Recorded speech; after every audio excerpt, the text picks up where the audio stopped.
Hello, everyone, and welcome back to another episode of the 3 Yards and a Cloud of Dust NFL podcast. I'm your host, Josh, and with me, as always, my co host, Jonathan.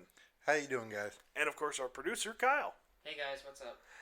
So, first off, need to give out a couple of apologies for a couple of reasons.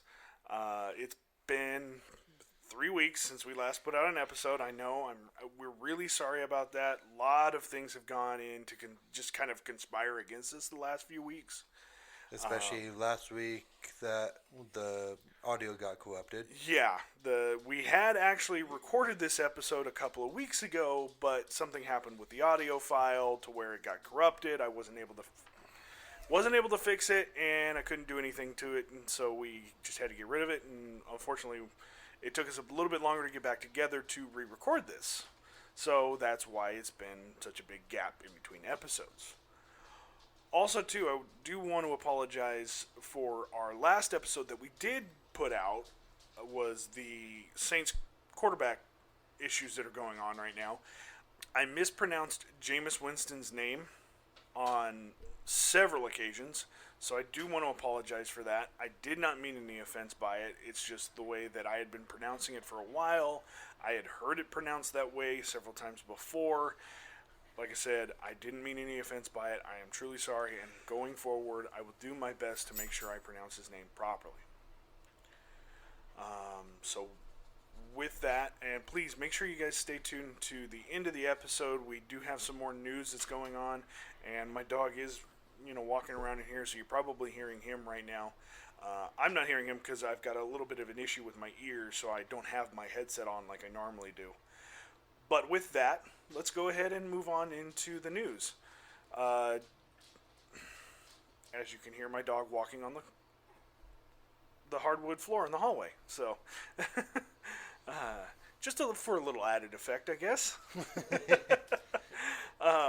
But anyways, just understand that a lot of this news is a couple weeks old. There are a couple of other bigger stories that have happened within the last couple of days that we have added into this, but this is mostly just everything we had garnered for the last episode that we tried to record but failed to come out.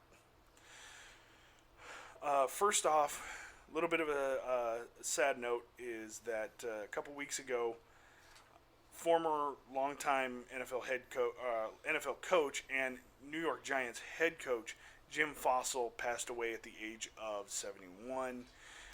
He had a coaching career that spanned several different leagues, including college and professional football, lasted nearly 40 years. He was, as many have put it, a football lifer. He coached with several teams while he was in the NFL. He was with the Broncos, the Raiders, and the Cardinals, twice with the Giants, one as an offensive coordinator, and then he returned to the Giants in '97 as their head coach, where he remained for 6 years before being fired in 2003. And, of course, he was also with the Baltimore Ravens from 04 to 06. He is survived by his wife, Kitty, his 5 children, and their 16 grandchildren. So he's left quite a legacy in both the football and his personal life. So we do want to express our condolences to the Fassel family. Like I said, you have our condolences. You have our prayers right now. I know it's a couple weeks old, but still, it's hard to lose someone that you love at any point. It takes a while to be able to move on from that. So like I said, you guys do have our condolences and our prayers. Yep. Next up, though, we have former Denver Broncos defensive tackle Ja'Wuan James was signed by the Baltimore Ravens on a 2-year, $9 million deal. Of course, everybody knows the story from Ja'Wuan James, the fact that he was released by the Broncos after suffering an injury while working out at an off-site location that wasn't associated with the team. There's a bit more news going into that. As of 2 weeks ago, James has filed a $15 million grievance, which is the total amount of his contract with the Broncos. or his former contract, I should say. And he's actually, I guess he's presenting some kind of evidence that he was basically working out away from team facilities under the guidance of Broncos management or their training staff. So that's a big thing too. Yeah, that one is definitely interesting. It changes a lot. Yeah, so instead of it being completely his fault for being off, it now switches more into the central effect of being both team and player. Yeah. Yeah. Well, I mean, at that point, if he can prove that this is true, then none of the blame should be on him. No. And he should easily be able to win his grievance. Oh, yeah. I don't know if any of it, I don't know how far this has gone along. Of course, I will keep looking into it and then getting the update as it comes. But for now, that's as far as this is going. He has the new contract with the Baltimore Ravens, so that's going forward. Yep, and that's a plus for him. Yeah. And now we head over to Aaron Rodgers being The ongoing saga. being listed as a holdout for refusing to be at mandatory minicamp. Yeah. And from what they're saying is he's basically, they're most likely predicting that he's not going to be seen until preseason starts. Yeah, and If he even decides to show up for that. I'll be surprised if he does. Yeah. But I also will be surprised if he doesn't either. Yeah. So Meanwhile, a little bit more with that, though, we've got Jordan Love over here all of a sudden saying that the team's ready to go on without Aaron Rodgers. It's like, dude, okay. Like, I know I'm mad at Aaron Rodgers and everything, but just kind of slow down, dude. You haven't even played a preseason game yet as the starting quarterback. You've taken a few snaps in training camp. Chill. Even Tom Brady didn't have this hot head when he came into the league. Yeah, I don't think anybody cared about him enough to listen to what he had to say until he started playing. Exactly. It was, you got to remember, when Tom Brady came into the league, not only was he picked extremely late in the draft, so nobody ever thought he would even develop into anything, but it was a different kind of time for football. For football, you didn't have guys like Zach Wilson and Trevor Lawrence, who were highly touted prospects that you would automatically sit there and just, believe every word that they had to say right off the bat. Yeah. Back then, they did the logical thing and tempered everything they had to say with a little bit of salt. Exactly. Whereas now it's like, oh my God, Trevor Lawrence says they're Super Bowl, then they must be, the Jaguars are definitely going to win the Super Bowl this year. Yeah. That can go along. Now we get over to the former Vikings and 49ers running back, Jerick McKinnon, who had signed a one-year contract with the Chiefs for just over $1 million. Yeah, and he's a solid running back. He was never really super explosive for either the Vikings or the Niners, but it's a solid pickup by the Chiefs. Yeah. Especially after letting go of Le'Veon Bell. Yeah, it's definitely going to be a good one for having someone as a good backup. Yeah. Because if their running back goes down, at least you have a good backup. Yeah, because the plan is obviously to still develop Clyde Edwards-Helaire. He had a strong showing. He did struggle at times, but he was a rookie last year, so it's kind of expected. Yeah. So. Or was he a rookie, or was it last year his second year? I want to say last year was his first year. Okay. Yeah. We're both going to have to look that one up. I'm going to have to confirm that one. But speaking of Le'Veon Bell, him coming out saying that he never will play for Andy Reid again? What is this guy doing? Has Le'Veon Bell lost his mind? Yes. Okay, well, that answered it succinctly enough. Well, let's see. He went from the Steelers to the Jets. He held out against the Steelers after having some decent years with them, but then suffering that injury, which basically caused the Steelers go, okay, yeah, we need to kind of temper our expectations a little bit. But then, he felt that was a slight to him, so he held out against them. Didn't even play for a whole. I don't even think he played for a half a season that year he came back. No, he only played for, I want to say, 4 or 5 games. Yeah, and then he went to the Jets the next year. Didn't really do anything with the Jets. The Jets brought him on for a backup. They brought him on to be their mainstream running back. They brought Frank Gore over to be his backup, but he didn't do anything. No. And then the Chiefs, of course, last year they signed him to basically be a backup and to be their heavy hitter at the goal line. But he really didn't. He did contribute a little bit, but he didn't contribute a whole lot. No. So I don't know what this guy's doing. Like, is he determined to just do the Antonio Brown thing and destroy his entire career? Because even Antonio Brown has figured you can't sit there and just go bad-mouthing everyone if you want to play in the NFL. Well, you could, but it's not going to really get you much. Yeah, and I can't understand why he wouldn't want to play for a coach like Andy Reid. Just about everybody in the NFL, veteran and rookies alike, would chomp at the bit to be able to play with Andy Reid, whether he's coaching the Kansas City Chiefs or if he was still coaching the Philadelphia Eagles. Yeah, he is. Andy Reid is one of the greatest coaches of all time. Yeah, and he's only got one Super Bowl, but he knows how to build a team. Yeah. So having a head coach who knows how to build a team will get you more Super Bowls than you think. Yeah, and you got to remember too, he's a product of the same system that brought us head coaches like Mike Holmgren. Yeah. And Bill Belichick. Exactly. So why wouldn't you want to play for him? Hell, I have no talent in football whatsoever. I would love to play for Andy Reid. At least I would get better. Yeah. So, but hell, I'd love to sit down and talk to Andy Reid for 5 minutes, just to pick his brain a little bit. Yeah, and we're definitely gonna have to see how all this plays out with him.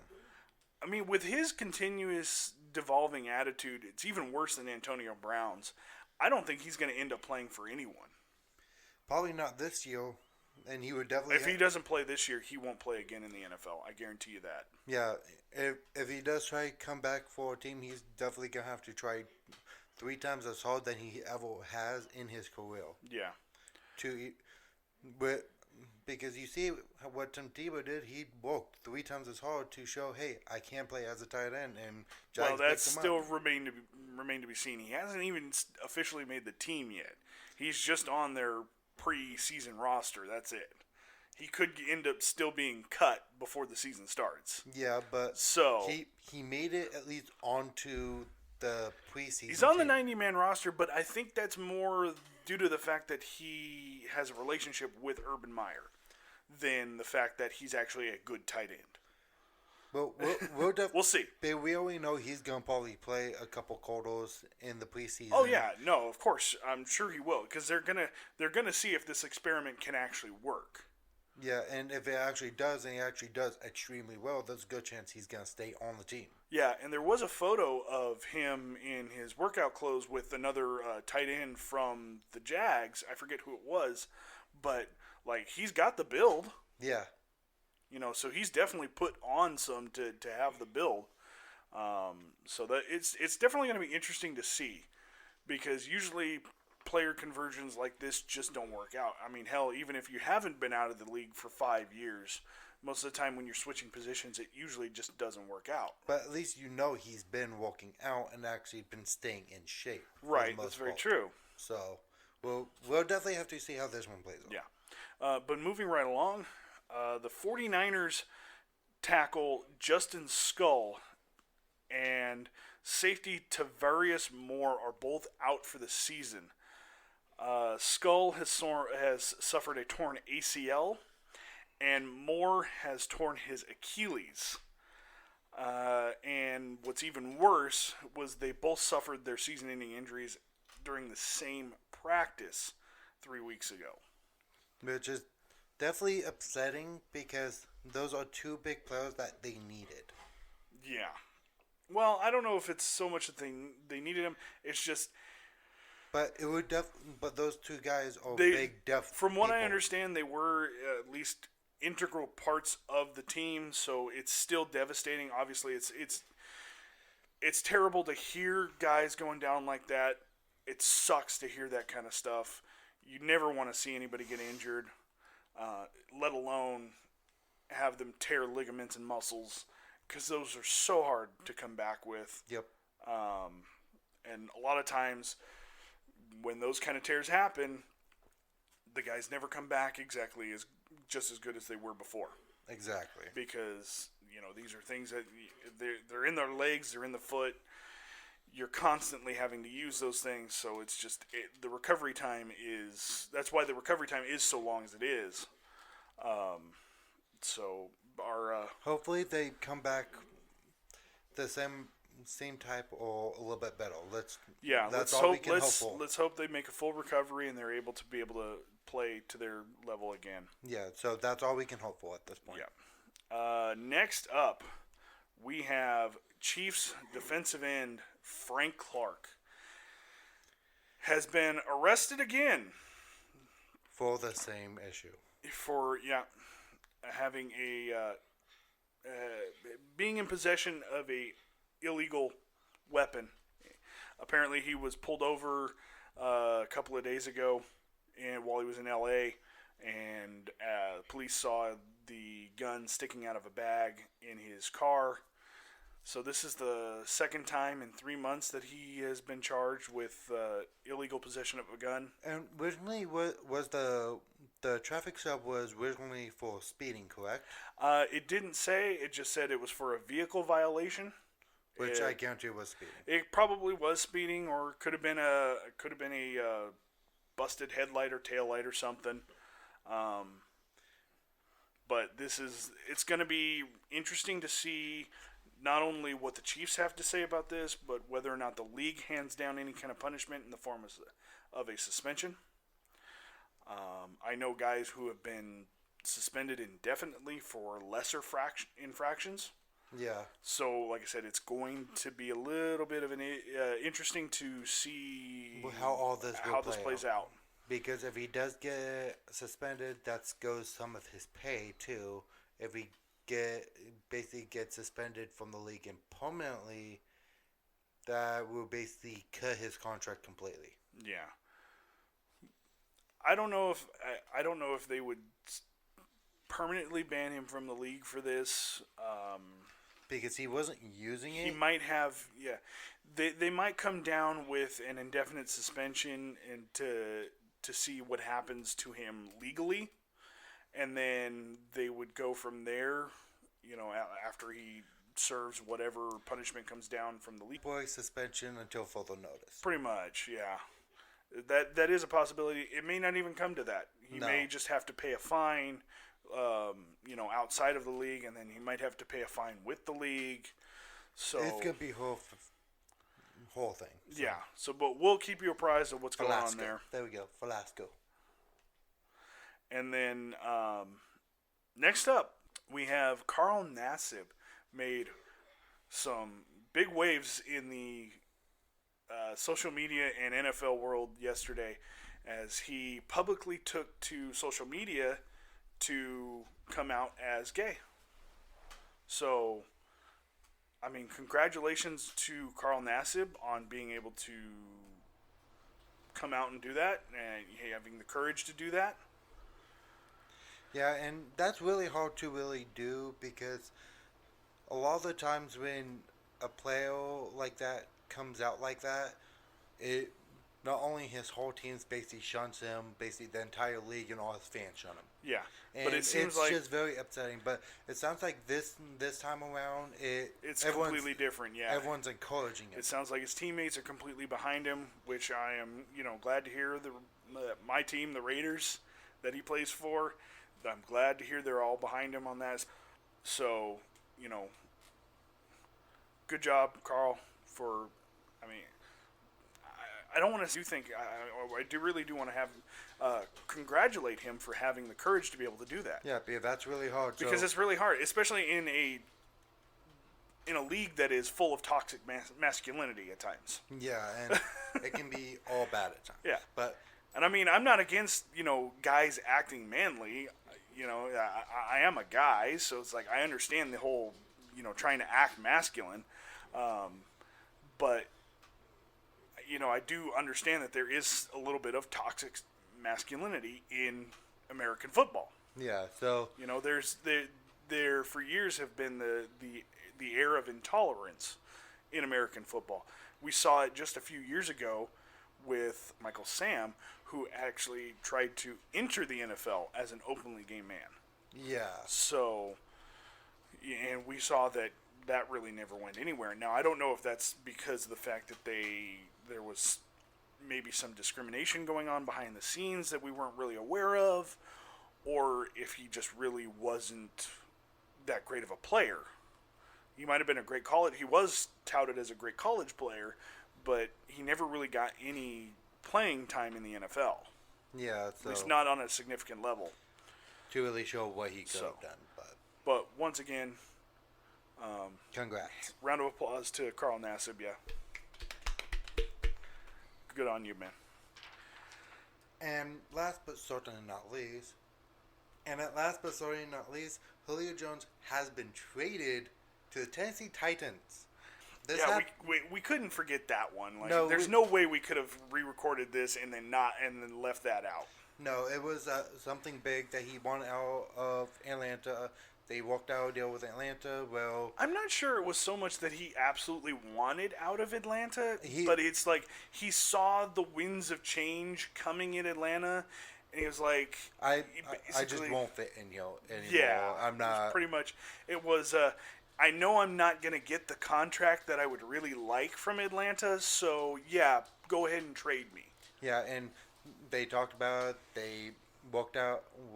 It does seem to be it seemed to have been a mutual decision. Yeah, and I guarantee they pulled him aside.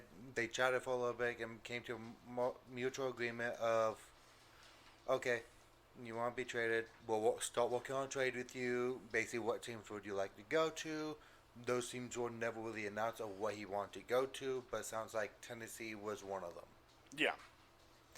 And so, but with regarding the trade, the Titans received a 2023 sixth-round pick, while the Falcons received a 2022 second-rounder and a 2023 fourth-rounder. So, but all that will come into full effect if after Julio's physical comes through, which I don't think it has yet.